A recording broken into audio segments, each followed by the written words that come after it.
All right. Hey, how's it, everybody? It is 5 p.m. West Coast time. I'm going to say it's 2 p.m. Hawaii, 8 p.m. on that there East Coast, and 7 p.m. for our Central Time folk. Speaking of Central Time folk, Rick just exploded. That's not true. We just exploded because Rick just subscribed for 30 months in a row. Thank you so much, Rick, for resubbing. Looks like Rick is obviously in the house. I'm going to say that Darlene is in the house as well. Looks like Shock is also in the house, throwing down that schedule. And Darlene is wishing Shock a happy St. Patrick's Day. That's right, it is St. Patrick's Day. Not only is it St. Patrick's Day, we've got some Irish little trivials and stuffuses to talk about. But we also have another saint to talk about on this day because, there's so many saints and so few days. I guess they overlap. But Kenny from the Cove is coming on in here saying, Happy St. Patrick's Day to Molly and crew. But Crow is being all bummer. Dang it. It's always Shock-a-Lock or some other person that's here first. One of these times, I'll win that race. Well, let me just tell you right now, Crow. You ain't never going to win the race. And here's why. It's nothing against you. But here's the deal. For real. For real. Shock is here before I am. Yeah, before I stream, she's already here on the channel. Waiting, typing in the chat. Typing in the chat. Because you can access the chat even when the stream isn't happening. So pro tip, if you know that I'm going to be on, log in 5 minutes early and say hello on the chat then. Because that's basically the only way you're going to beat her. Because Shock is here earliest as the early as she might as well run this stream. She does run this stream. She owns the rights to it. She's the manager. She has all the keys. Okay, that's not altogether true, but it's also closer to the truth than you might realize. She does have all the keys. And when I say keys, I don't really mean keys, but I do mean all the bells and whistles, all the things and stuff, all the tech stuff. I didn't do that. No. That would be the one who holds the keys. That would be Shock. Yes, indeedy. And so you'll still be here then. You will win the race. I have faith in you, Crow. I've given you the key, the hints, the cheat codes to get ahead.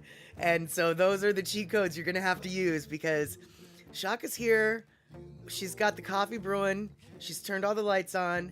She's heated the place up. She's getting everybody ready. She's got it ready for us. It's like it's a turnkey household. You walk in and there's fresh coffee, biscuits coming right out of the oven. Okay, maybe not, but you know what I mean. All right, here we go.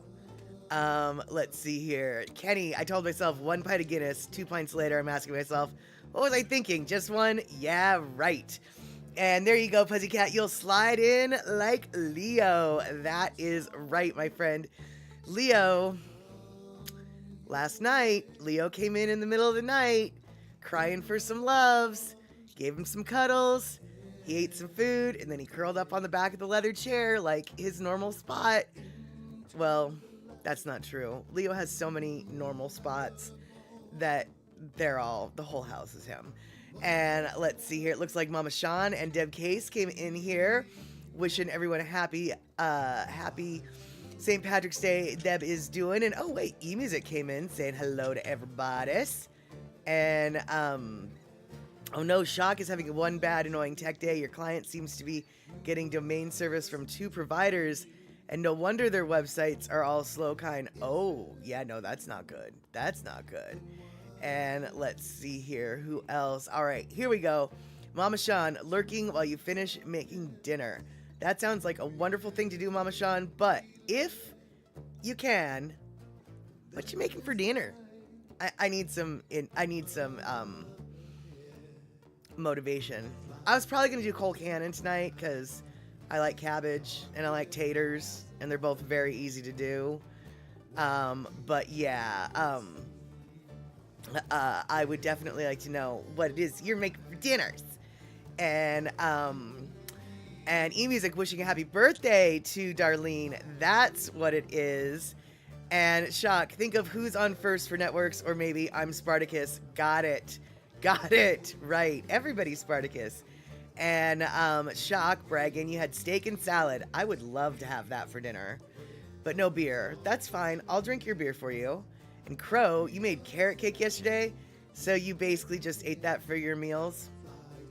Still haven't eaten today. You're a bad person, Crow, and I'm so happy to hear that you're that bad person, because I am that bad person too. One of the reasons why, as a person who lives alone, I try not to bake too much, because that is exactly what I will do. I will make a carrot cake. Actually, I've never made a carrot cake, so that's a lie. But I'll make brownies, I'll make cookies, I'll make whatever. And I'll basically only eat those until they're gone. And then I'll think about making more, but then I'll say, no, that was bad that you ate them all in such a short period of time. I mean, it was delicious. They always are. But yeah, isn't it just awful how carrot cake, right? It's got vegetables. If it's got cream cheese frosting, it's got dairy in it. Vegetables and dairy? Dairy? Vegetables and dairy? That's practically a meal right itself. All right, you guys. So, eMusic, for dinner you have tacos and guacamole. Oh, you guys. That sounds really good, too. That sounds really good. All right, so. You already are doing it. We're already doing it. We're talking about food today. We're talking about saints as well. We're also going to be talking about how we're not saints around food. Okay, maybe that's just what I'm going to talk about. But before we do all that, let's get the party started.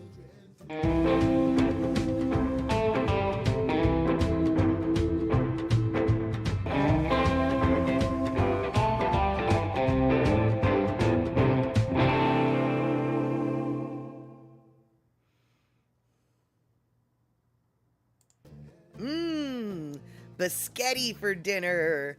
Biscotti sounds good. And that's right. I know that's not how you say spaghetti. I know how to say it right. But it tastes better when you call it biscotti. That's right. And oh no, Pussycat, I'm so sorry.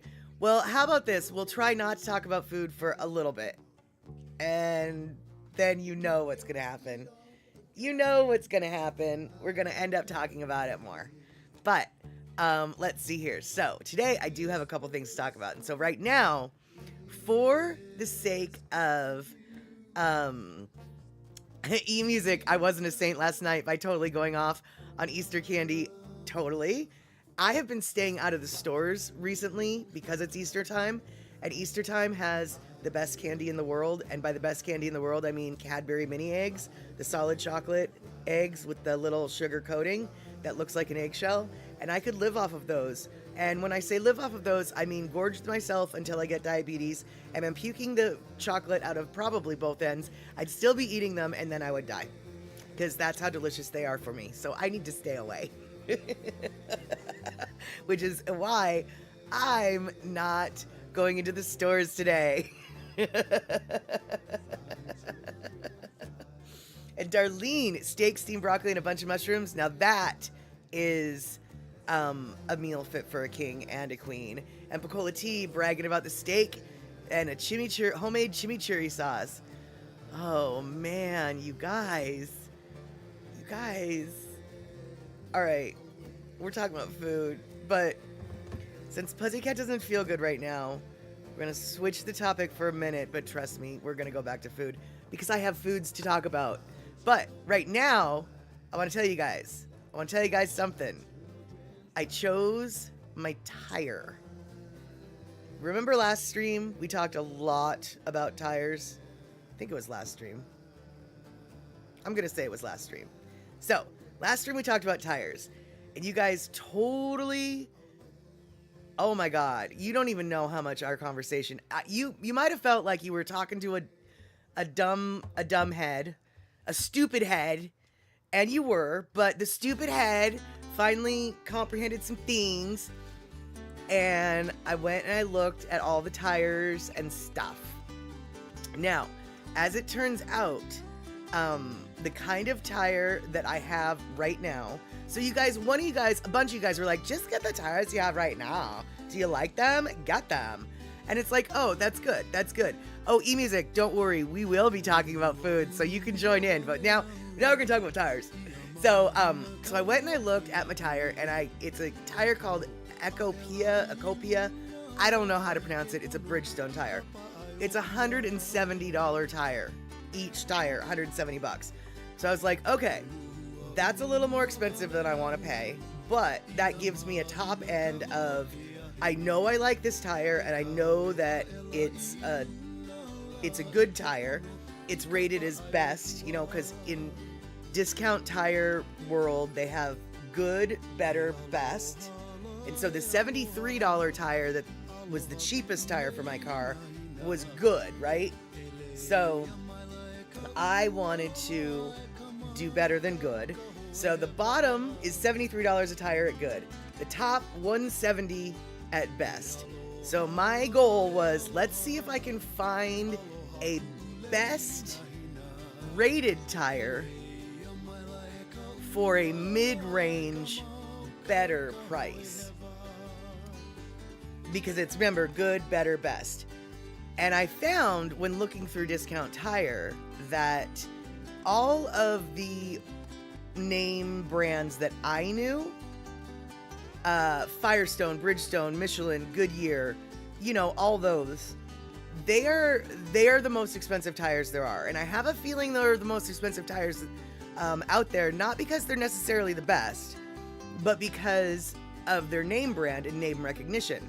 Because some of the tires from Bridgestone, Firestone, etc., their mid-range, their better, was still more expensive than some of the lesser-known brand best-rated tires.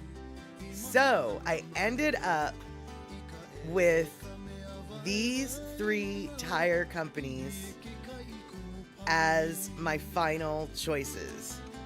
We've got Yokohama, which is from Japan, and they're racing tires. We've got Nokian tires, they're out of Norway. And we've got Kumho tires, they're out of California. Now, the Kumho were my second choices. They were really my second tier choices. My first tier choices were the Nokian and the Yokohama.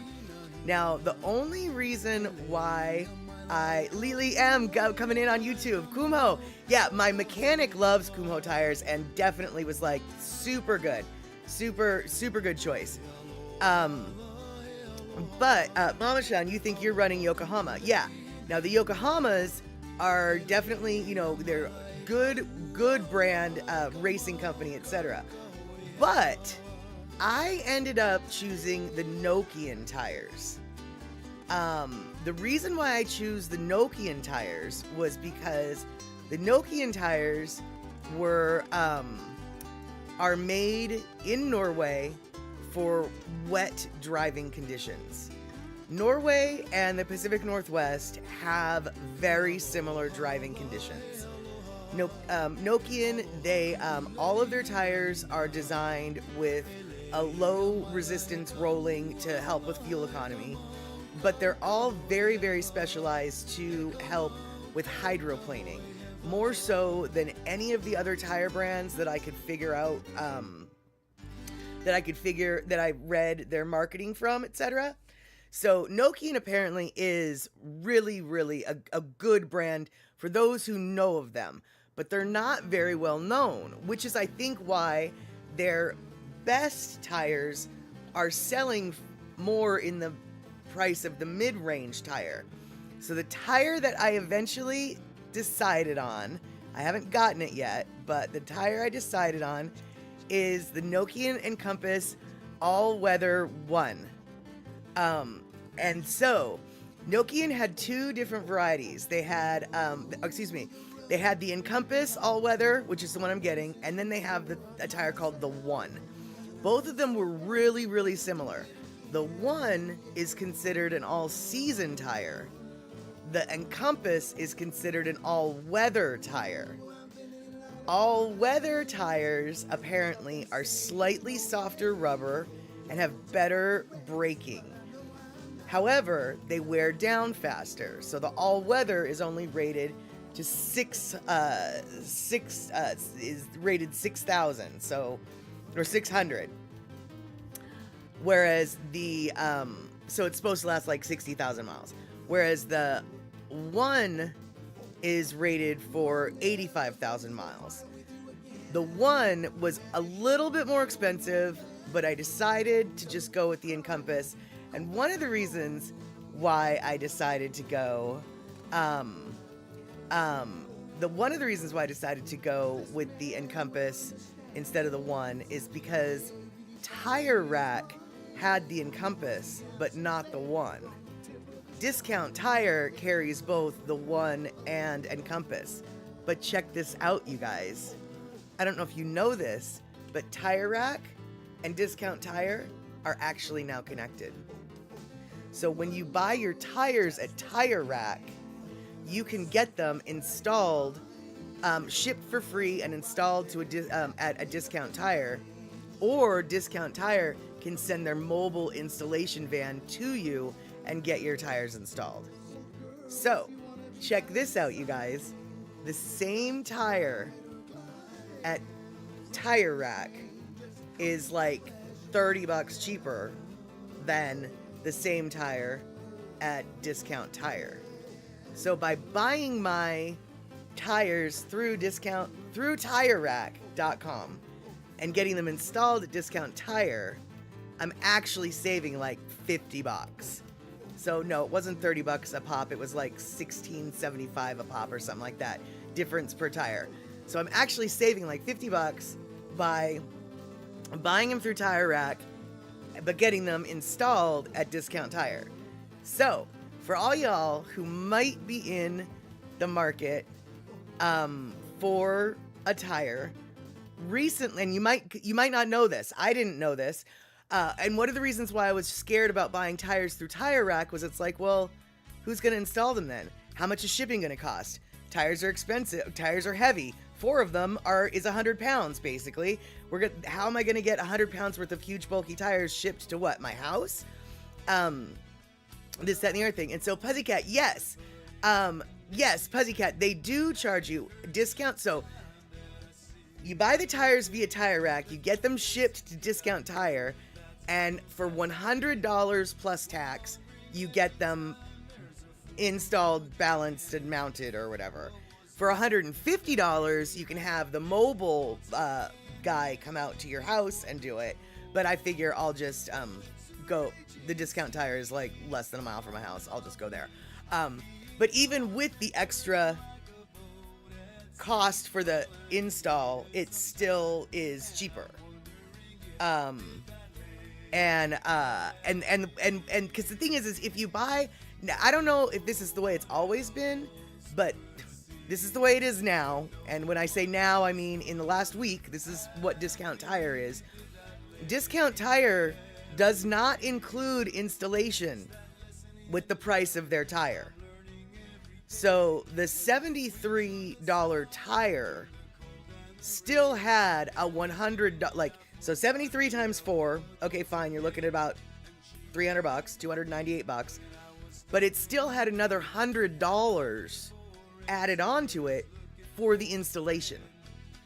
So installation costs $100 at Discount Tire if you buy the tire at Discount Tire, or if you don't. So that's the same no matter what. And yeah, Puzzycat, exactly. I'm not gonna spend $150 to have him come to my house. And Puzzycat, what about the warranty? There you go.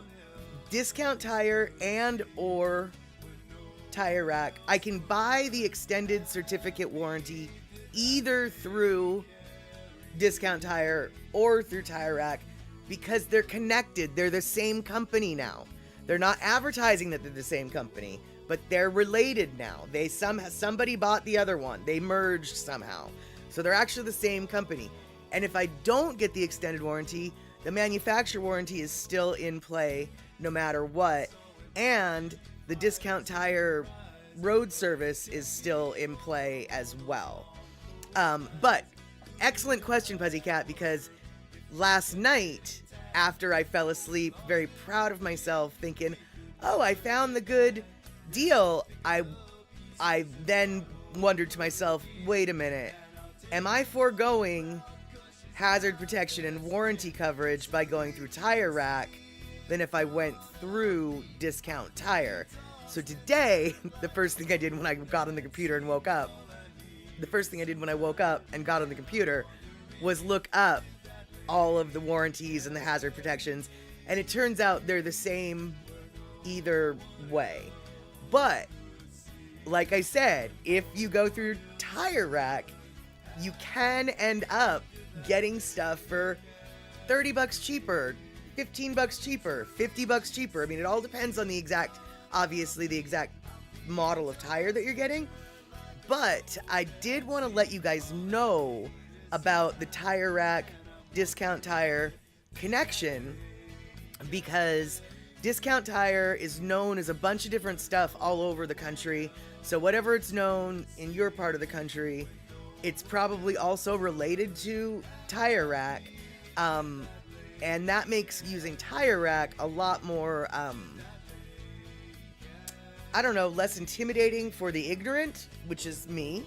And it ends up being cheaper than actually going to Discount Tire. So I'm pretty excited about that. Now, I haven't bought them yet. I'm still sleeping on my decision. Another reason why I'm still sleeping on my decision is I don't have the money. But next week, I think I do. And then Puzzycat. Now the $64 question is, did I get radials? As it turns out, Puzzycat, every tire that I was looking at is a radial tire. So yes, I totally got radials. But what I'm not sure about is whether or not I got a performance tire or a touring tire. And the reason why I'm unsure about that is they seem to be classified as both. They're like marketed as a performance tire, but they're under the classification of a touring tire. So I'm not really sure what I got. And the same thing it could be said, or is true, for the tires that I've got on my car right now. When you look them up individually, they're considered performance tires. But if you look them up categorically, they're listed under touring tires. So, yeah, you can quote me on that. Yeah, is about how confident I feel in whatever that is. But you know, a little from column A, a little from column B creates its own hybrid. We're good to go. I like the tires that I've got on my car now. They were super good tires, obviously lasting 10 years. I still think they've got excellent grip and handling. So the fact that they were the top, I mean, maybe not top of the line, but they were considered best. There's no way in heck I'm gonna go down 2 levels to just good, the $73 tires. I'm just not, I just can't do that. And so the next option up would have been my Kumho, but they're at they're at like $583 for a set of 4, and they don't have as good of a rating. Like, one of the ratings was a B rating on, I think, temperature. And well, I don't know about, you guys told me A, B, and C. You told me I don't want anything that isn't rated A. And so when I saw that it was rated B, I was like, I picked wrong for my second choice, but it was the only choice for my second choice. So there you have it, guys. There you have it. That's what I did. And so Puzzycat says it sounds like a good deal. Darlene said good for radials. And so, let's see here. Don't forget they're going to hit you up for valve stems and mounting on each tire. Yeah, that's part of the $100 charge. The $100 charge is the mounting, alignment, blah, blah, blah, blah, blah. And then there's another like $20 charge to dispose of the tires, etc. But that happens no matter what or where or who or how. So, you know, and so I'm hoping that I'll be happy. And if I'm not happy, well, you guys will be the absolute first people to hear all about it.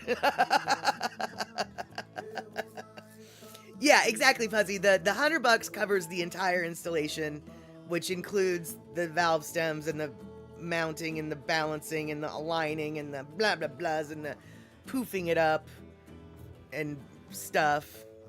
Poofing it up, it's the technical term. Poofing it. Yeah, you know.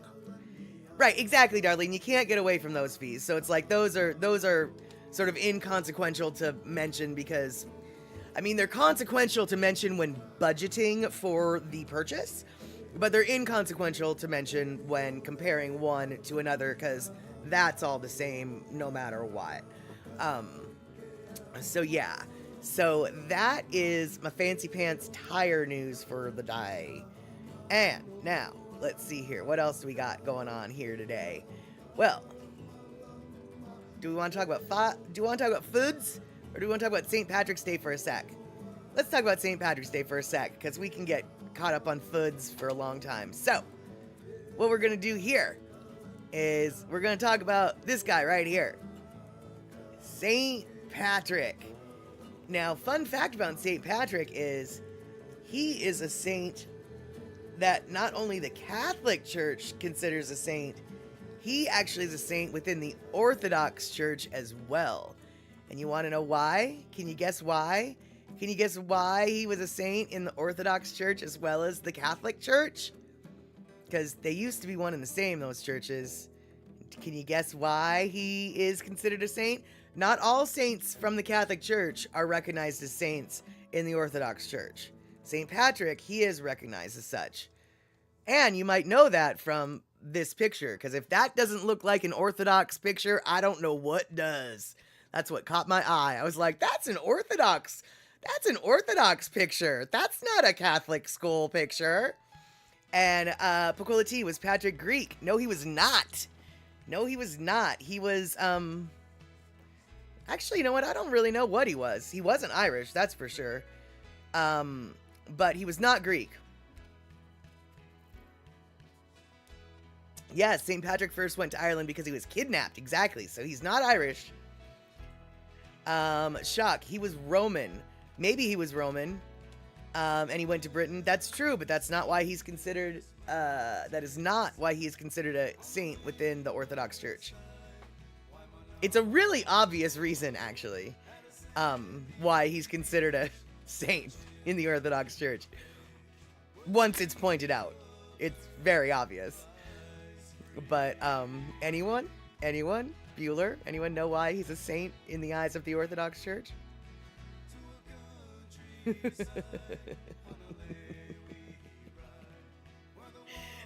He explained the Trinity in a way drunk Irish people could understand. No, I'm not so sure that would qualify him for sainthood in the Orthodox Church eyes. No, the reason why he, is it because he brought Christianity to Ireland? Well, I think that's why he was considered a saint.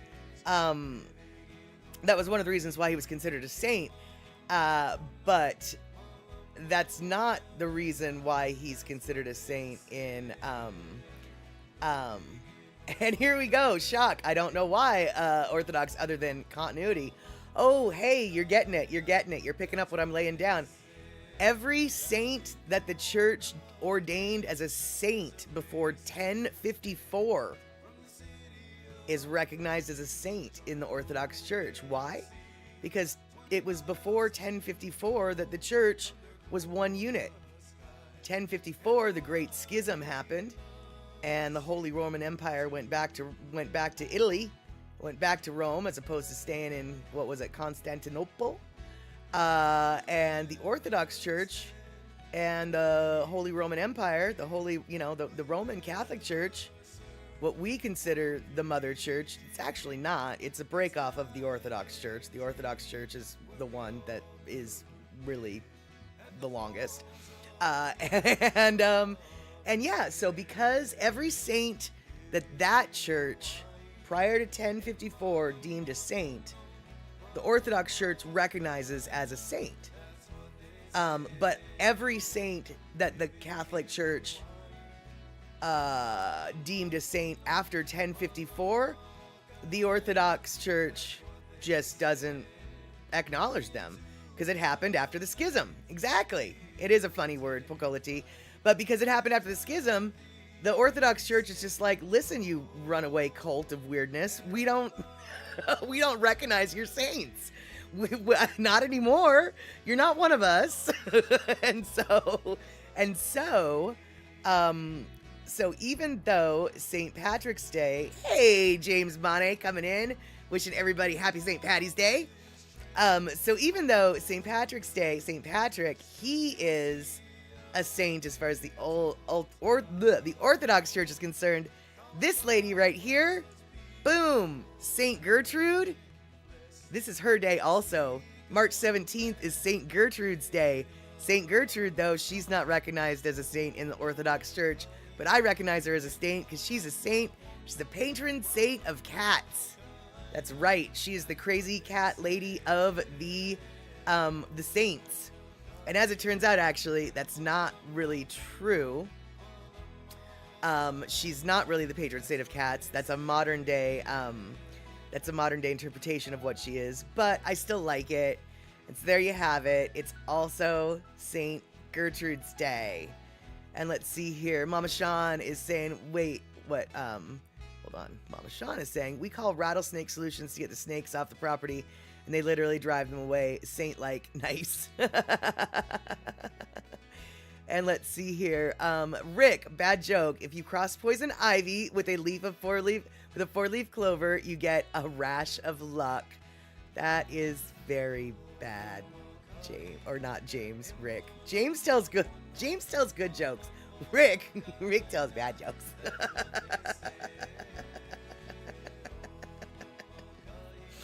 And yeah, James Monet, exactly. Here you go. Patron saint of the cats, that's St. Gertrude. She was from Belgium, and she was a very devout nun, and she actually wasn't the patron saint of cats until like maybe the 1980s. What she was deemed as before was the patron saint of warding away rats and mice. She was very good about, she was a nurse, and she was very aware of the nasties that the little mice and rats spread about.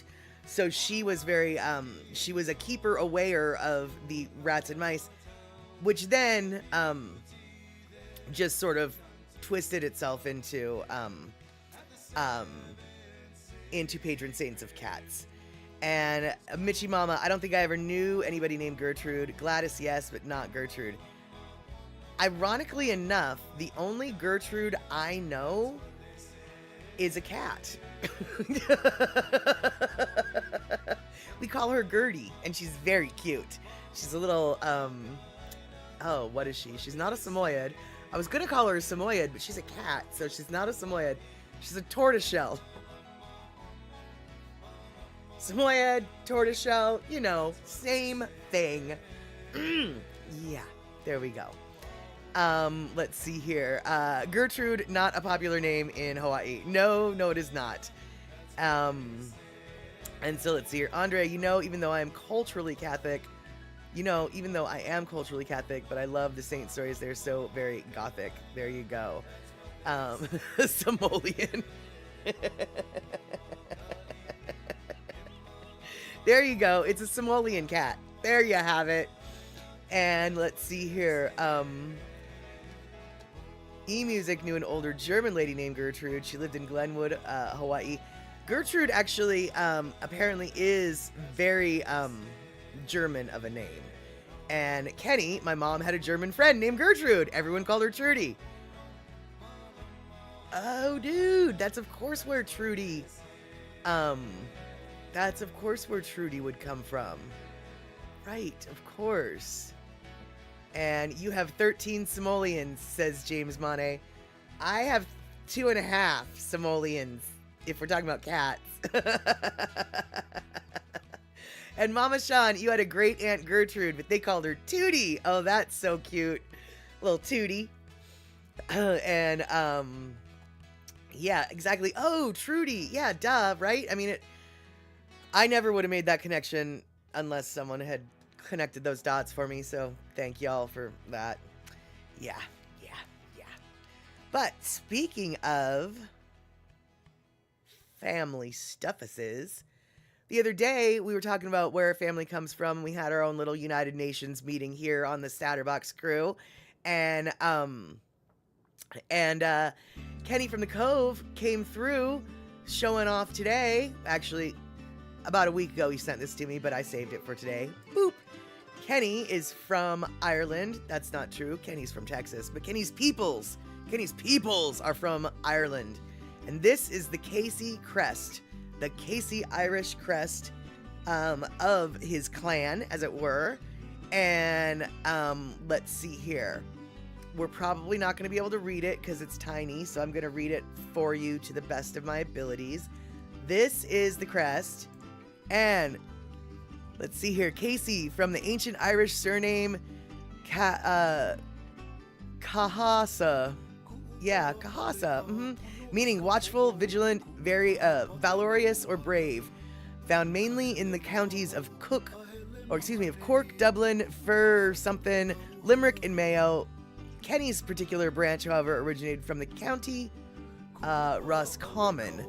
And the image under the name depicts the hand of God coming up with a sheaf of wheat coming from the clouds, God holding out his blessings, the bounty of the Lord for those bearing the Casey surname. The white shield represents peace. The use of the color red, the martyr's color, symbolizes military fortitude and magnanimity, I don't know what that word means or how to say it. The chevron is often granted to one who has achieved notable enterprise, whatever that means, says Kenny. And the 3 griffins represent bravery and vigilance.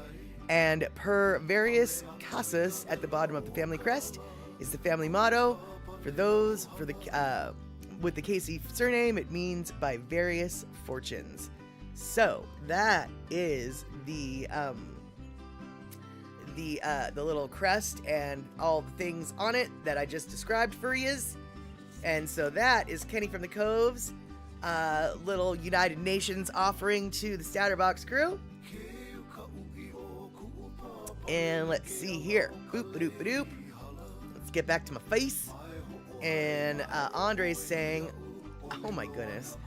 We have one famous Gertrude from Oakland, that Gertrude Stein, who said Oakland, there is no there. Right. I didn't know that Gertrude Stein was from Oakland, but yeah, Gertrude Stein, quite possibly the most famous American Gertrude that I can think of. And so there you have it. Yes. So Kenny, thank you so much for sharing all of that, because you're definitely the most Irishest, proud Irishman on the Statterbox crew that I know of, and I like to give you some guff, because I'm the Scot and he's the Irishman. There's nothing like 2 white people arguing over which one of our ancestors was more drunk and who invented the kilt. Let me tell you, dude. Who invented the kilt? If you want to start bloodshed between an Irishman and a Scotsman, just ask that question. Ask that question. Shock, you would, they don't care. They don't care. They don't care. They don't care. That's beyond, your facts are irrelevant in their emotionally based diatribes.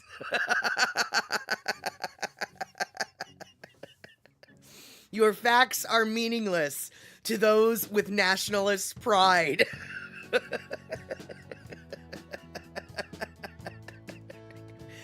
I'm not saying you're wrong.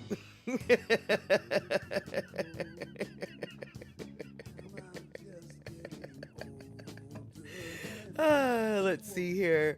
And comedian James Monet. I'm a clown. My clown name is Gigantic Mac. There you go. I am so unemotional. I must actually be German and not Scotch-Irish. Yeah, exactly. And, but who invented the bagpipes? Irishmen or Scotsmen? Okay, first off, Andre, I'm gonna need to correct you. I guess I care a little bit. I don't care that much, but never refer to a Scotsman as Scotch. That's the drink. They're a Scot. So, if you want bloodshed, refer to a Scotsman as Scotch, and you will maybe have to fight a fight. So,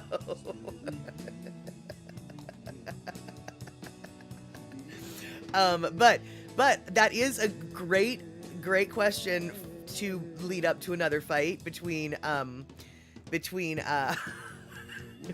them. And let's see here. Yeah, comedian Scott, you got it. And then, well, you don't mind fighting the whiskey. And let's see here. Kenny, I'm Irish and German, and wait, hold on. I'm Irish and German. Where'd you go? You get monumentally drunk, but don't get all angry Irish about it. That reminds me, there was this, I don't remember what the episode was. It was a MASH episode. I don't remember the specific episode. But I remember Colonel Potter saying to Margaret Houlihan, she was really angry about something, and he was like, now don't get your Irish up. And you know, I don't think that you'd be allowed to have that line in a television show today, but they really, you know, they really did make fun of Margaret Houlihan for being an Irish woman. And let's see here. Basically, says Shock, the Indo-Europeans pushed west and west and west and brought all that stuff from Anatolia into the Isles. The Halpo group, most common in Ireland, comes from North Africa. Yes, in fact, that's where you get a lot of your Black Irish from. And let's see here. Don't fight a person wearing a kilt in the wind, or maybe you should. There you go. Hey, Terry in Scotland, so good to see you. Welcome, Raiders. Katie's Aura coming in. And let's see here. We've got Cola Tea. Tonight's the night to break open the bottle of Irish whiskey. Yes, there you go. And Andre, Germans get really drunk and sing really loud, invite you to sing and drink. It's the friendliest you've ever seen them.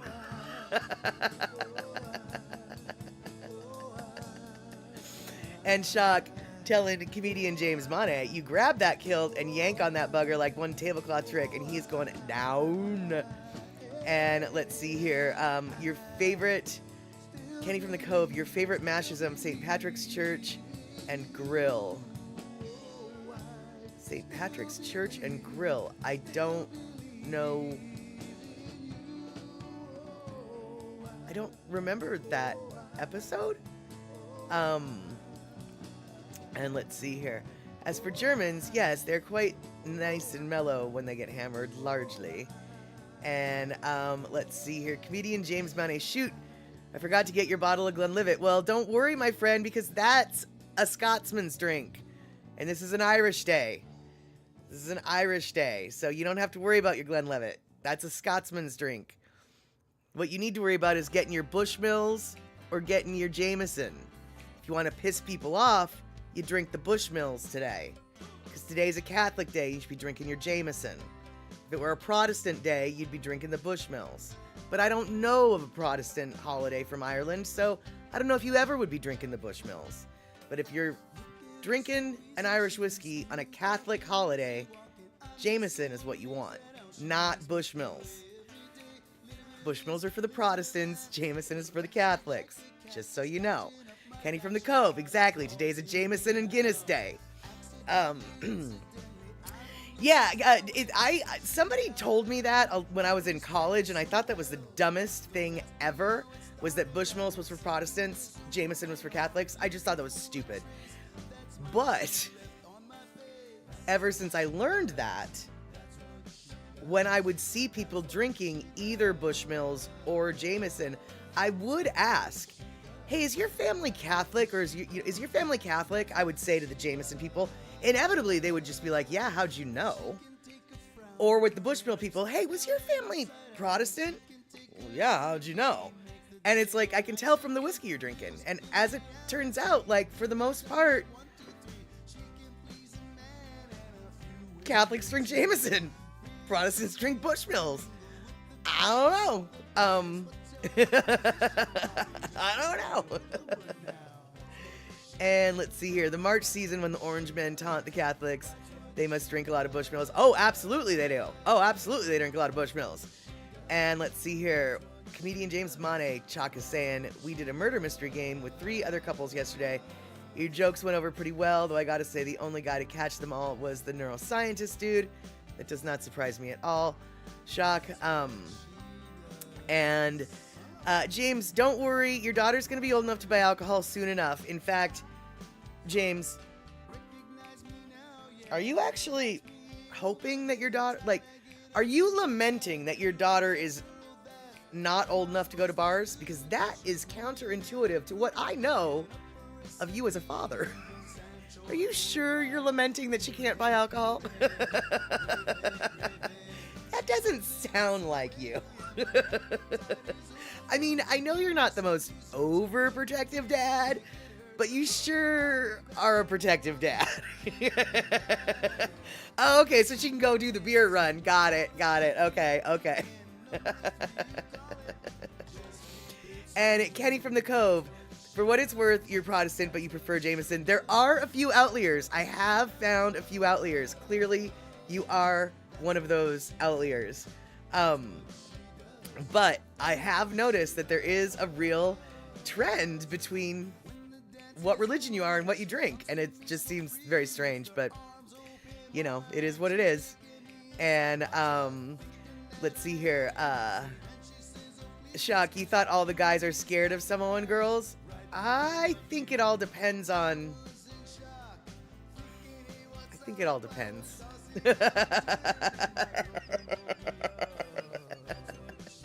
And Shock, I have no religion and I don't drink, so I'm spot on. There you go. And Terry, ice cold Guinness on tap is so ono. Why did I think... I don't like dark beer at all. I've had Guinness, like a sip of it once. Not my shtick. Why did I think that Guinness was usually served room temperature? Okay, so Shock is coming in warm. Guinness has more flavor. I always was under the impression that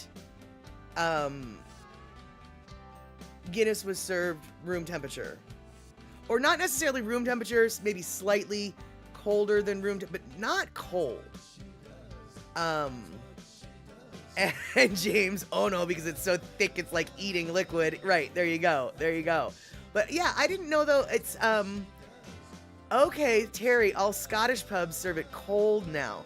Okay, so it did used to be that way then. It did used to be not served so cold. And Shock, in your bar, you could get it either way. I'd order Guinness, slow pour, warm. Got it. And yeah, Shock asking Terry in Scotland, are they trying to piss off the Irish? And that's kind of what I'm wondering as well. And Terry, he likes Murphy's better.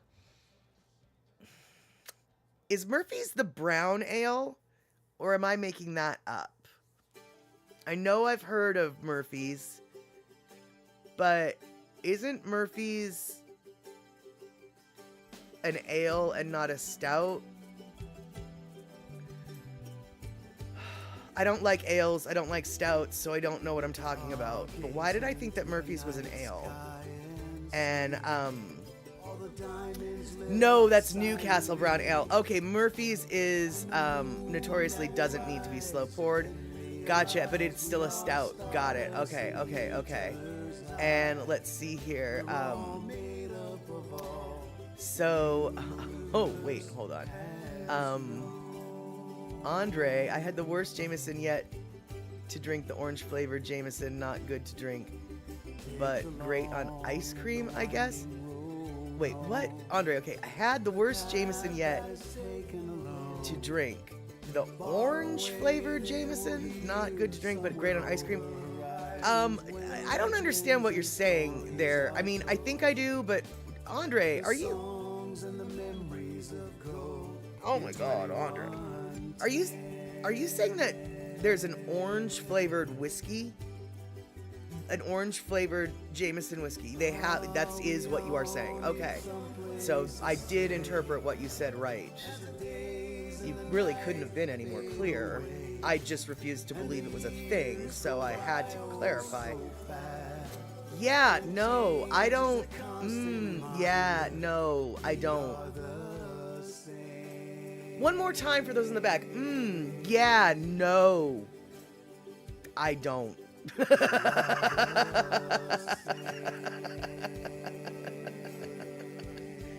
And Kenny, your Guinness selection for tonight have all been extra stout, if you can trust the label. I didn't even know that was a thing.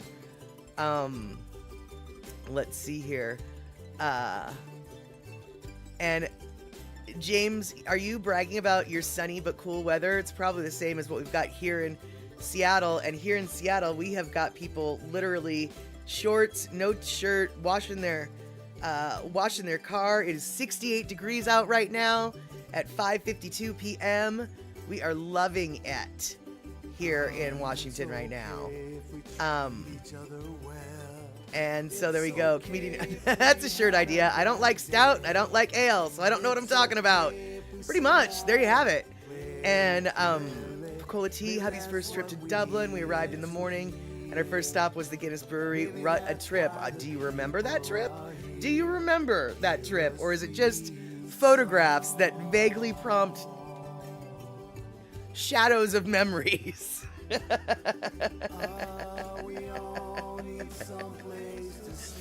And let's see here. It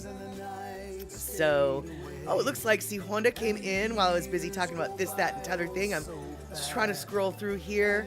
Andre, you got ambushed by somebody that was so proud about it and gave it to me. Oh, you had to drink it not to hurt their feeling.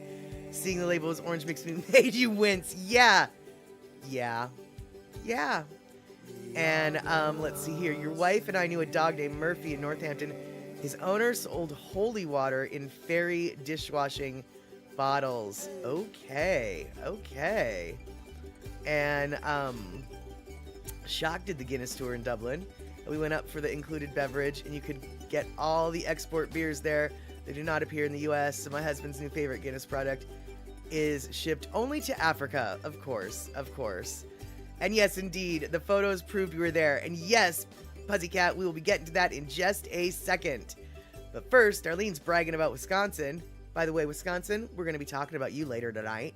And, let's see here. James, yes, seeing all the names that you've grown to love over the past year in the Daily Pigeon. James, we miss you at the Daily Pigeon, and if we had our way, you would join Andy at least once a week. I know that Andy's setup is so complicated that to add a second person for one day a week probably is not what he wants to do, but gall dang it, if we could, I don't know, man, if we could, do a hostile takeover with stock buying of Andy's, if we could buy shares in Daily Pigeon Live and hostile takeover it, we'd put you in with Daily Pigeon at least once a week, because we really do miss you. And let's see here. Yes, Andre, you never went to the brewery on a brewery tour, but you did go to the Drost Chocolate Factory in Holland. Man, the air smelled of chocolate. Yes, and that Drost chocolate is so flippin' delicious. It's not even funny. I know, right, Kenny? I'm still trying to reconcile the idea of orange Jameson. I just can't reconcile fruit and beer or alcohol. Well, I can reconcile fruit and beer. Like, there's lemon and, you can... Blue Moon is nice with a squeeze of orange. Corona's nice with a little hint of lime if it's a good lime.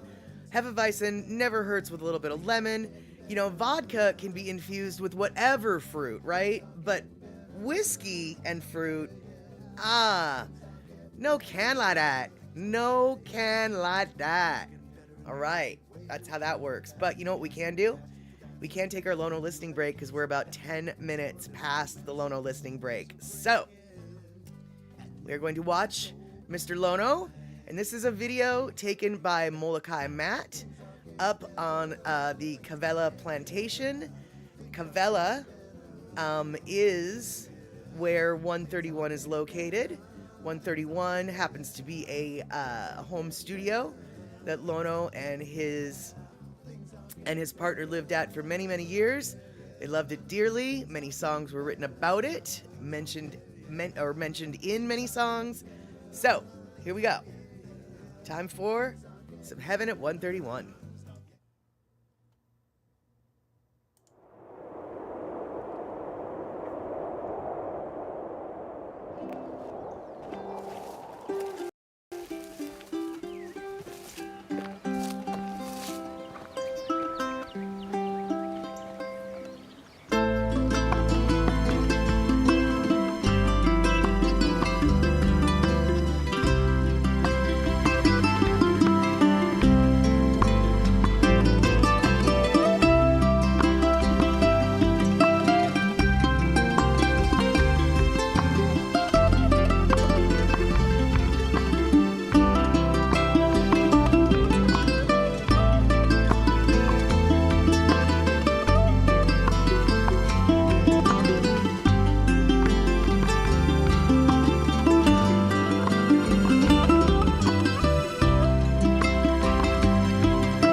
All right, a little bit fancier of a video than the usual Lono. Ooh, uh-oh, I did something wrong here. Hold on, that's not what I want to do.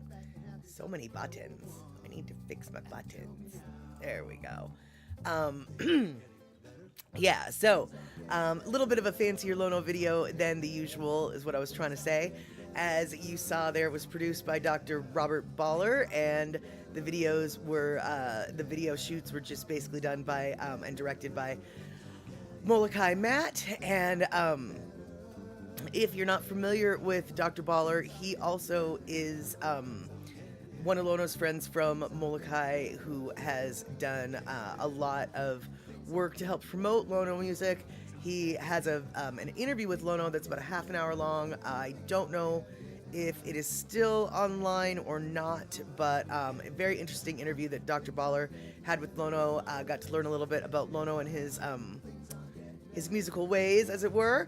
And yes, indeed, though, Pussycat, Heaven at 131, Lono original, written about the studio at 131, and all of the wonderful times that he had while living there. But alas, he no longer lives there as the home was sold, and now he lives in a home of his own.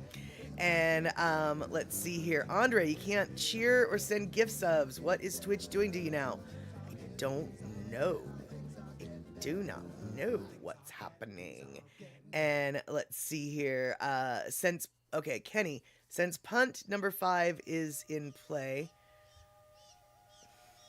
I'm going to assume he means pint. Oh, Kenny, so cute. Since pint number 5 is in play, y'all do me a favor and let me know if I'm getting out of hand in the chat, okay? Exactly, Kenny. Oops, pint, not punt. I knew what you meant. Yes, indeedy, I did know what you meant. And let's see here. Yes, C Honda, ready to start gardening, as am I. And C Honda, the plumeria plant that you sent me a long time ago, I've managed to keep it over the winter. New leaves are coming out. It seems to be on the verge of thinking about being happy.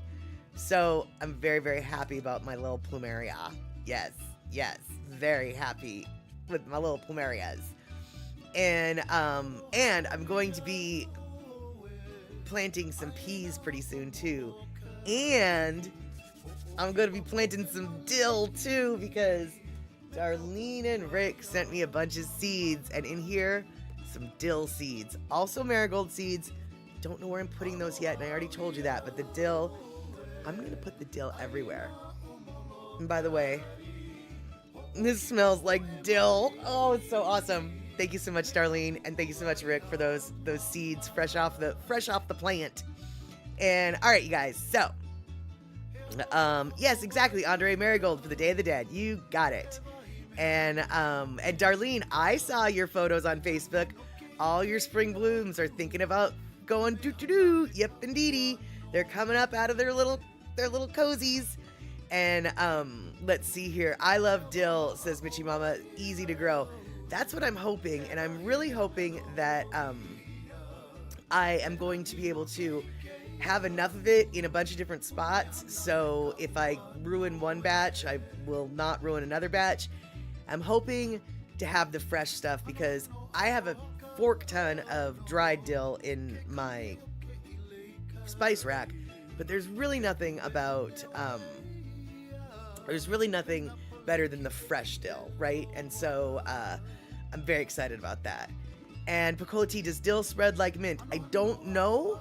I don't think it does. That being said, I am going to stick it in containers at first. And speaking of does dill spread like mint, Pussycat, you're thinking about planting bamboo trees in your backyard for a fence. Phenomenal idea, sort of. If you're going to do that, I need you to do your research, because some bamboos are very invasive and they shoot underground and then they end up in places you didn't want them to be. Other varieties of bamboo are more of a clumping nature. And so whatever you do, if you're going to do the bamboo, you'll want to get the more stable clumping kind. not the kind with the rhizomes that go under the underground and then shoot up 20 feet away. I believe black bamboo is particularly nasty. It spreads. It's not a happy. It's black bamboo is a particularly not okay, a very invasive bamboo to be growing. But I do know that lots of people in my area, in my neighborhood, yeah. Okay, cool. Yeah, Puzzy Cat. A line of them along the back fence, the small ones, your neighbor has it. Totally, dude. Bamboo is all over my neighborhood for that exact reason. That it's security and privacy. I actually used to have a clump of bamboo in my backyard, that I've since torn down, but I think it's going to repopulate itself because my neighbor has a clump of bamboo and it's just, the clump is basically spreading. But yeah, basically just do your research, get the right kind. We've got a bamboo nursery about a mile up the street from my house. So they've, there's a fork ton of bamboo varieties. And so, yeah, just get the one that's right for your climate and your needs. Don't get one that is invasive and spreading. But the bamboo, as far as like privacy hedges and stuff, dude, and your neighbor has it, so you already know. It grows so thick that not only is it great for privacy, but it's really actually great for security reasons as well. Because they grow so close to one another that you can't, you can't get through them. I mean, even if it's only like a foot long, deep row of bamboo, you just can't get through it. And so, yeah, I do enjoy the bamboo. And let's see here, Mitchie Mama coming in. You have to block the roots so it doesn't spread. There are non-invasive bamboos. Right, exactly, yeah, and get that, let that happen. And Darlene's coming in. Yes, it can spread. And if you let a couple of the plants go to seed, I plan on that, you'll have seeds spread and have patches of dill everywhere. Then you don't have to plant year after year. Sounds like a plan, Stan.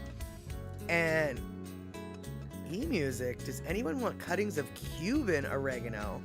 It smells great, grows easily. For those with a black thumb, not sure if it can be eaten. Gotta look that up. Well, I would like to think if it's oregano, it could be eaten. I've heard of Mexican oregano, I've heard of Turkish oregano, but I've never heard of Cuban oregano. Interesting. Oh, I might have to look that up. And so let's see here. And okay, Rick is just saying dill just drops a ton of seed. It doesn't actually spread. And Andre, yeah, dill must be easy because look at how they love it in Scandinavia. It seems like a hard place to grow. That's exactly why I want dill, because it's like, I have no doubt in my mind that my climate can grow some dill. And let's see here. Hold on. You have mint, Rick. You have mint growing between the foundation and the sidewalk, so it can't escape into the garden. Right, exactly. That's how you got to do it. Yeah, mint is wonderful and horrible at the same time. If you really must grow mint, yeah, definitely contain it. And so let's see here. Ooh, it looks like Andre found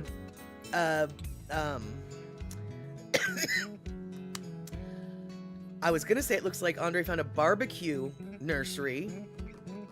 Actually, sign me up. Barbecue nursery, okay. A bamboo nursery in Florida. So that will be a little handy little resource there for Puzzy Cat. But you guys, I said we were going to talk about Wisconsin earlier, and I wanted to talk about Wisconsin, but hold on. First, Andre's coming in with facts. What is the best bamboo for privacy in Florida? Clumping Bamboo, Florida, Palmco, Florida. One of the best screens or hedge bamboos is Alphonse Carr. It is a dense Chinese bamboo that grows 20 to 25 feet with 1-inch diameter culms. The plant has striking yellow culms, random green stripes, and that gives it a golden yellow. New shoots and culms are often pink. There we go. That sounds, obviously I don't know enough about bamboo varieties, but that sounds an awful lot like the kind of bamboo that we've got growing up here. A culm is the stick of bamboo. It's the bamboo. You know, it's the trunk of the bamboo is the culm. You know, I guess. So when they say that they're only like an inch thick, they're not the big kind that you can get water out of. They're more like the kind that you would use for a fishing pole. They actually sometimes refer to it as fishing pole bamboo. I think that that's what it is, at least. So there you go. But all right, you guys. How come they call it a culm? I cannot answer that question, Terry. I do not know. But what I do know is this: in Wisconsin, this last week, Wisconsin. That's right. We're talking about Wisconsin now. As soon as I can. This last week in Wisconsin, they held the World Cheese Championships. And eMusic in Honolulu, you saw a thick hedge of rosemary bordering a house. Looked great, smelled excellent. Yes, nice. That does sound delicious. And rosemary grows in such awful conditions that, you know, if you've just got dry soil, constant sun, wind, and no nutrients, dude, that's where you want your rosemary right there. Rosemary and lavender can handle some of the worst stuff. But yeah, the cheeseheads of the world united in Wisconsin this week. And every year, yep, you did some cheese awards, says Darlene, cheeseheads. This year, somebody from out of the United States won, and that's fine. I'm not worried about that. But I will tell you this. This year, apparently, this year, there is a cream cheese battle a-brewing. It's an East Coast, West Coast battle. And you know what happens when we've got East Coast, West Coast battles? Sometimes people die. Tupac Shakur, Biggie Smalls. You know, that was the rap East Coast, West Coast battle back in the day. Now we've got a cream cheese battle. Our favorite Philadelphia cream cheese. Oh yeah, they won. They won the best cream cheese in the country this year. Barely. 99.85 was their score. It was the best score of all the cream cheeses entered. But Tillamook, they scored 99.7. Tillamook cream cheese. Are you guys familiar with Tillamook? Are you guys familiar with the Tillamooks? So I'll tell you right now, if you're from the West Coast, you know about Tillamook. But if you're from the East Coast, you might not know about Tillamook. Tillamook is a town in Oregon. And they're coming for your cheese, Mrs. Wisconsin, Mr. Wisconsin. And Darlene, oh, that's so cute. Yes, we've been seeing this new Tillamook in some stores here. Oh my, this new Tillamook. Tillamook's been around for a really long time, probably close to 50 years. But that's okay. It makes sense you guys wouldn't have heard of it because it's sort of getting its name finally. But Tillamook, you went to the Tillamook factory and got the tour and ice cream as a kid. Precisely. Yeah, Tillamook's not that new. New to Wisconsin, I have no doubt in my mind. But exactly, Mama Sean, been to the Tillamook factory more than once. Us West Coasters, very familiar with Tillamook. So, Tillamook's, Kenny from Cove, barely, you win by 1 or you win by 1,000, you'd still win. But Tillamook does make pretty righteous cream cheese. I have not tried their cream cheese yet, but I am very familiar with their cheddar cheese. And while their cream cheese might be second place, I was stunned to find out what the third place cream cheese was. Now, I know that none of you guys are going to guess this, yet on the other hand, you still might guess it. Okay, so number 1 cream cheese in the country, Philadelphia. Number 2 cream cheese in the country, Tillamook. Anyone want to guess what brand number 3 cream cheese in the country is? And by brand, let me, Kenny from the Cove, Kraft. No, actually, I believe, Philly is a Heinz Kraft product. So no, it's not Kraft. But what I can tell you is it is a store brand. It is a generic store brand. Great value, good guess. Excellent guess, not the answer. It is a parent company of a lot of grocery stores. Ding, ding, ding, ding, ding. Rick has got it. Kroger. Kroger apparently has the number 3 cream cheese in the country. I was stunned to learn that because I've always thought of Philadelphia cream cheese as the absolute gold standard, and pretty much nobody even comes close. I've never tried Tillamook cream cheese. I have some on order. I'm going to see if the Tillamook cream cheese is as good as Philadelphia. That's right. I'm going to do a taste test. But Picola Tea, Kroger cream cheese. Mitchie Mama, you would think signature, right? Kirkland signature. I would have totally not been as shocked. No, it's Kroger. So yeah. Verity, remember Altadine? Kroger, dude, Kroger. So, if you're feeling poor and you need some cream cheese and Philadelphia is not on sale, but Kroger is, by all means, dude, do it. And then Mitchie Mama, could it be that Philadelphia makes Kroger? No. And the reason why I know that is, well, here's why. No, it isn't. And I'll show you how I know this. Boop. All right. God dang it. Fudge wumpus. There we go. Are we back? Yeah, here we go. All right. So this is the World Championship Cheese Contest. These are the results. We're not going to go through them all because there are quite literally 142 categories. And we're not going to go through all 142. But what we are going to do is this. We're going to the cream cheese, which is somewhere. Come on, cream cheese, where'd you go? All right, well, we're not going to go to the cream cheese right now. We're going to go to cream cheese in a minute. But what I will tell you is this. Cheddar. Oop, nope, wrong one. Wrong one. God dang it. No. Okay. God dang it. All right.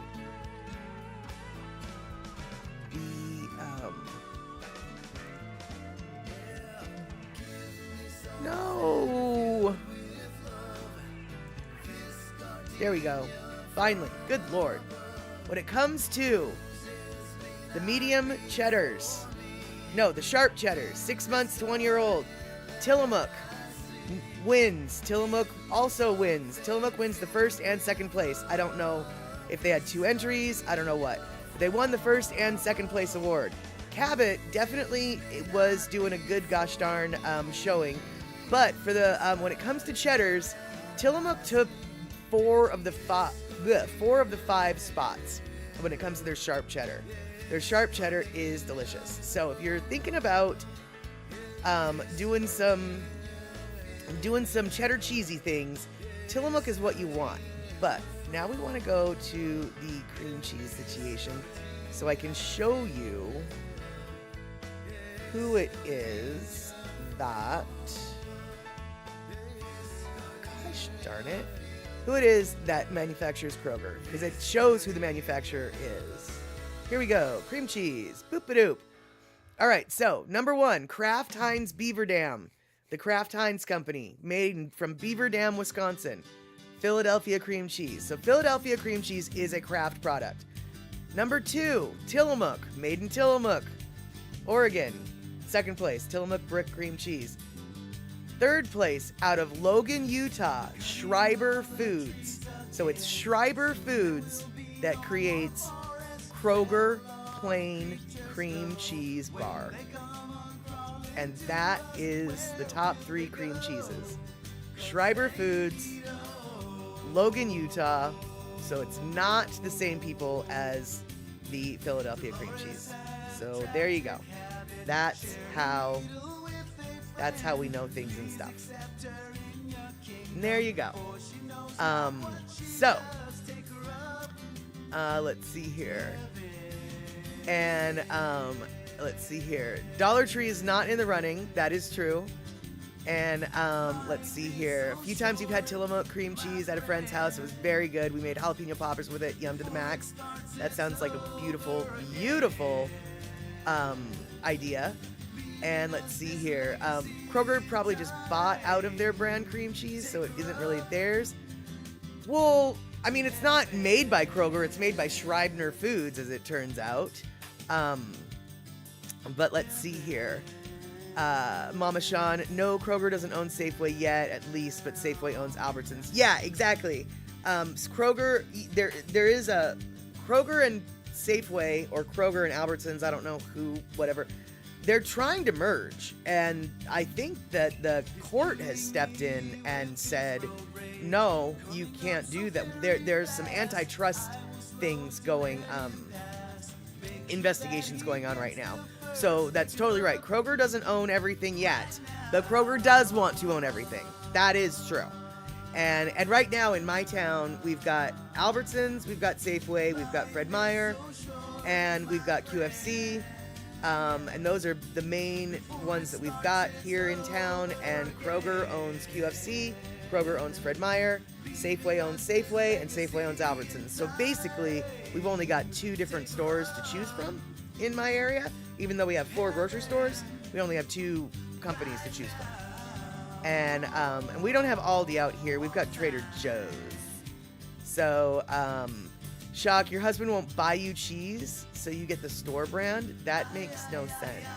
You have good cheese when you visit our Outlaws. Gotcha. And by we, you mean you. And yeah, Andre, Kroger totally wants to, and you're right, they might not be allowed to. And let's see here.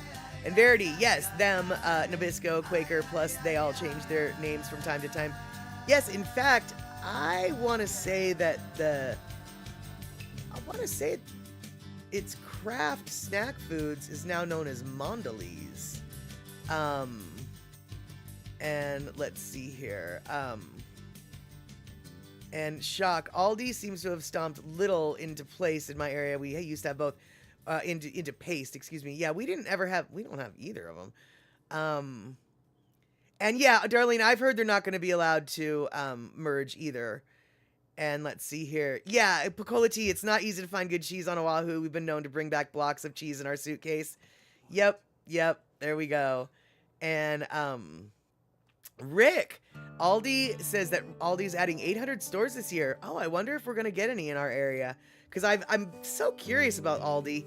I mean, I don't shop at Trader Joe's very often, so I don't really know why I care about Aldi. Because they're sort of 2 sides of the same coin, but I still want to see them. And I'm avoiding, Shock is saying, I'm avoiding Trader Joe's until they stop opposing the NLRB's existence. I don't know what NLRB is. And let's see here, Verity, I feel best when I can spend money with as local as possible stuffs, family owned too, if can. Absolutely, totally. That's actually why I buy most of my green groceries, my vegetables, etc., at my green grocer, at my garden stand. Aside from the fact that it's better quality and it's cheaper, I am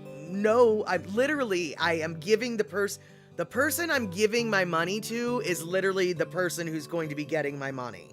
And I know that seems a little redundant, but no, I mean, I'm literally giving the money to the owner of the company. And if it's not the owner of the company, it's the son of the owner of the company. So, yeah.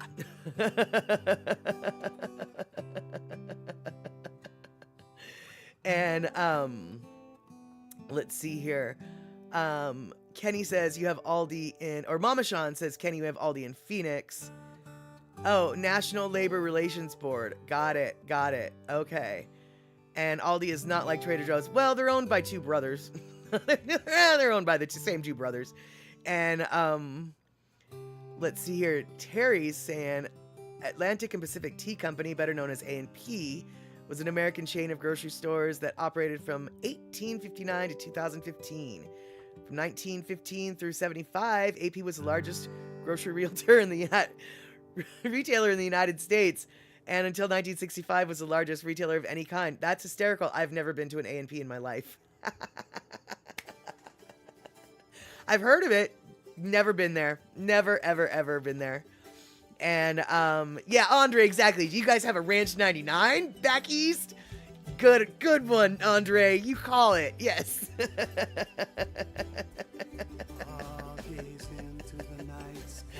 And let's see here, Rick. I convinced Darlene to do an Aldi shopping drop for you so you can check them out. Okay, that'll work. That'll work. And Darlene, Aldi is reasonable in costs and plenty of quality products and produce we found with our purchasing. Okay, okay. There you go. There you have it, Rabbit. Pussycat coming in with the 2-minute warning. All right, dude, that's awesome. And no, I don't have a Wegmans in my hood. I don't even know what a Wegmans is. And TJ's is doing union busting stuff. Got it. Yeah, well, you know, Starbucks too. I don't shop at Starbucks either. So there you have it. And A&P had coffee grinders at the checkout. Oh, weird. So wait, Terry, are you saying that? Wait, Terry. Okay, so what? So you coffee grinders at the checkout? So you don't mean to buy. You mean like if you bought your beans and you paid for them at the cashier and then you would grind them at the cashier for the coffee beans that you're buying at the store? Why didn't they just have a grinder in the coffee section? Because the stores that I go to that have whole coffee beans, they have a grinder. It's just right next to the coffee beans. So you fill your bag with the coffee beans and then you empty your bag into the grinder and then you put your bag under the grinder and then you set the grinder to the grinder and you... Are you saying that that's... They had one at every cashier? That seems... They sold bags of beans from the counter, then you took the bag to checkout. Your mother loved it. Smelled terrific. They sold bags of beans from the checkout counter. Oh, weird. Huh, okay. Learn something new every day. And yeah, Verity, that is too bad about TJ's. Can't have, can't work with the Union Busters, totally. I don't shop at TJ's very often. I do actually enjoy their, a version of their hand soap. But like, I maybe go into their stores 3 times a year for like less than $10 worth of stuff.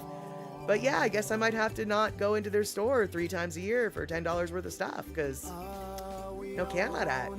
Yeah, no can like that. And yeah, Pussycat, you have a bean grinder. I have 3 coffee grinders.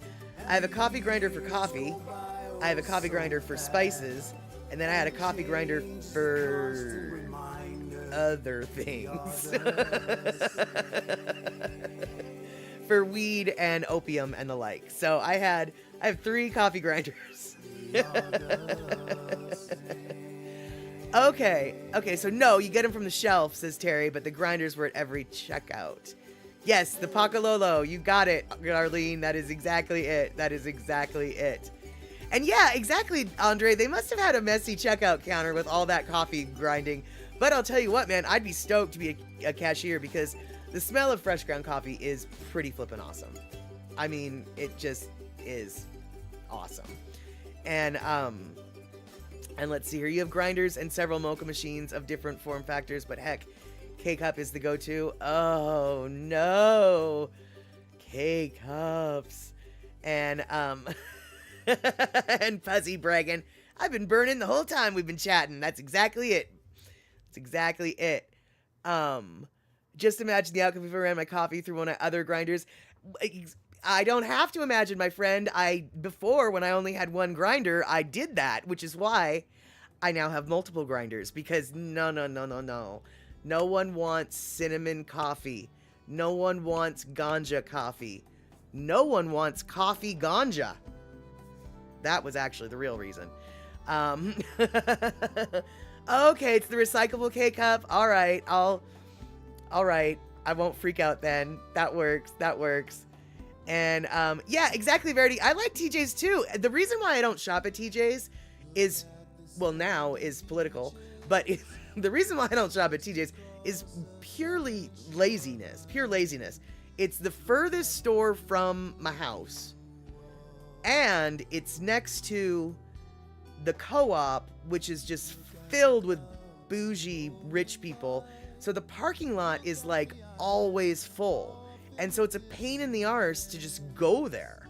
And so the only time I go to Trader Joe's is when I'm like in the mood, I need something. I do a quick run through the parking lot, and if it was meant to be, I will find a parking space immediately and I will go and I will do it. If it was not meant to be, I will have to struggle for parking, and then I say, screw that, I'm out of here.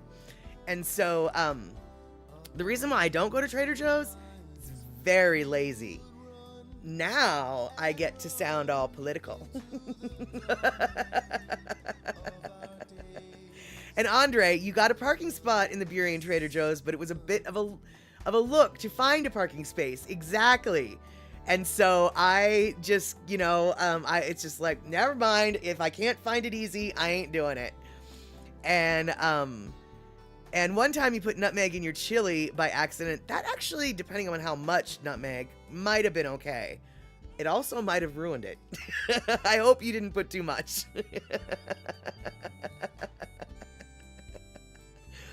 And I go to that center when I want to go to Jersey Mike's. Well, I do and I don't. Actually, though, here's the deal, Andre.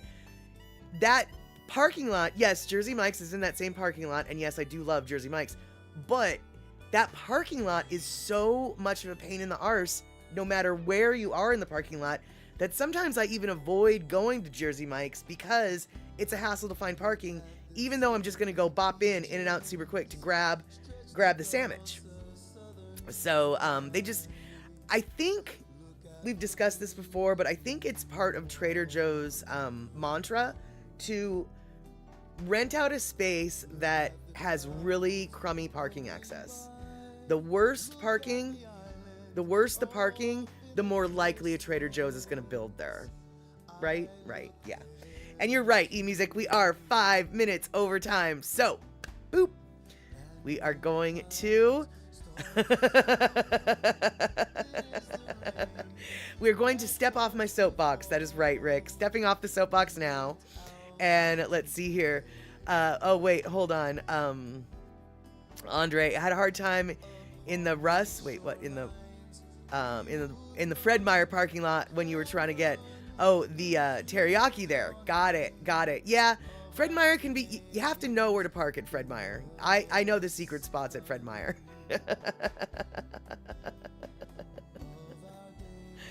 And let's see here.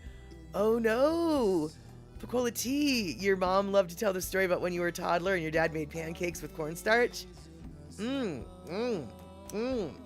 That seems sticky.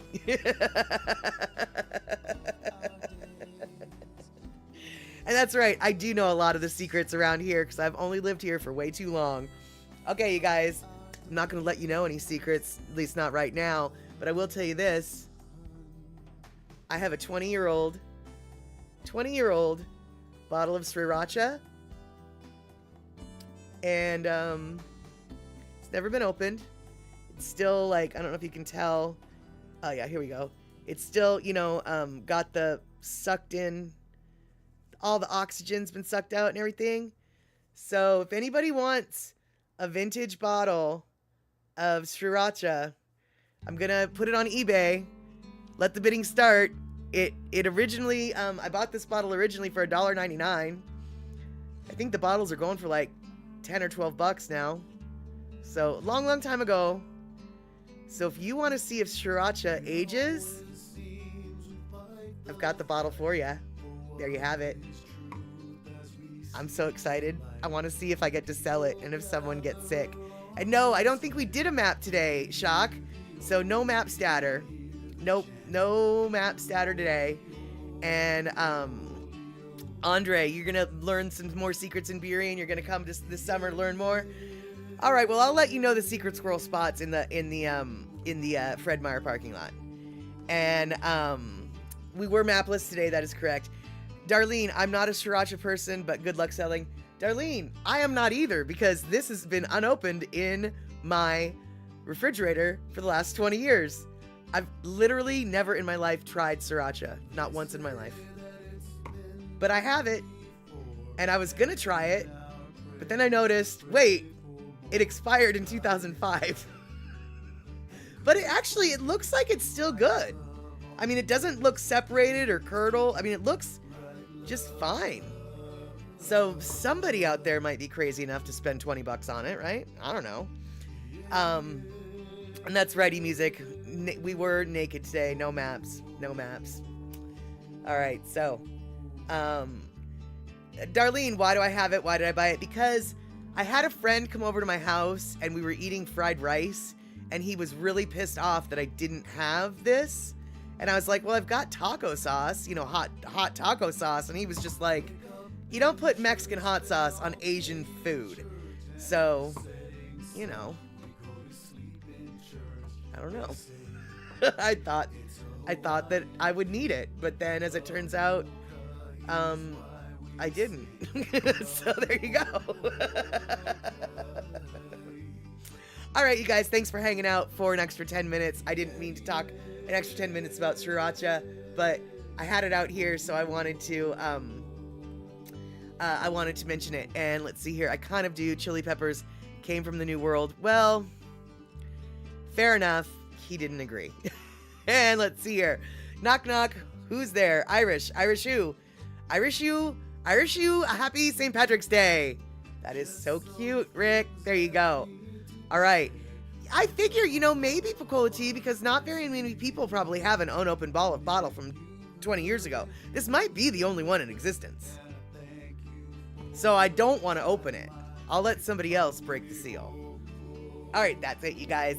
This one's got a foil seal, and we are going to foil seal this one up for the ages.